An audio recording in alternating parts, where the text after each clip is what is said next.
ঝুড়ি ঝুড়ি করে ভেজে নিতে হবে। দেখো আমি কিন্তু গ্রামের মেয়ে, ঠিক আছে?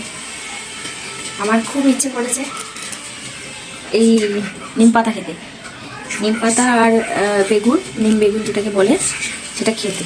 তো তার কারণে আমি এটা কিন্তু কিনে এনেছি। ভিডিওটা দেখে আমার মা ভাববে আমার মেয়ের কোনো উন্নতি হয়েছে যে নিম পাতা খাচ্ছে। জানি না কেন দুদিন ধরে আমার খুব ইচ্ছে করছে নিম বেগুন খেতে, তার জন্য আজকে এনেছি বানাবো বলে। বেগুনে আমার বহুত অ্যালার্জি, তবুও আমি এনেছি, আজকে খাবো। তোমাদের কার কার নিম বেগুন খেতে ভালো লাগে? আমি এর আগে খেয়েছি বাড়িতে, মানে যখন আমার ঠাকুমা ছিল তাই খেতাম, অনেকদিন খাইনি। আজকে আমার খুব ইচ্ছে করছে খাওয়ার জন্য, তার জন্য আজকে বানাবো। আমার বাজার সরকারকে বলেছিলাম, এনে দিয়েছে আমাকে নিম পাতা আর বেগুন। তোমরাও মাঝে মাঝে বানিয়ে খেও, হেলথের জন্য খুবই উপকারী, ঠিক আছে? হয়ে গেছে সব, নিম পাতাগুলো ছাড়ানো হয়ে গেছে আমার,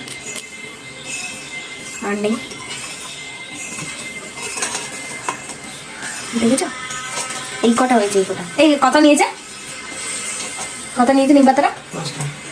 5 টাকা নিয়েছে। গিয়ে এক মুঠো নিম পাতা, এক মুঠো হবে না, এইটুকু এইটুকু নিম পাতা নাকি 5 টাকা নিয়েছে, যেটাকে আমার ঘরের সামনে পেছনে চারিদিকে নিম গাছ। দেখেছো আমার বেগুন ভাজা হয়ে গেছে। এর মধ্যে আমি এই নিম পাতাগুলোটা দিয়ে দেবো।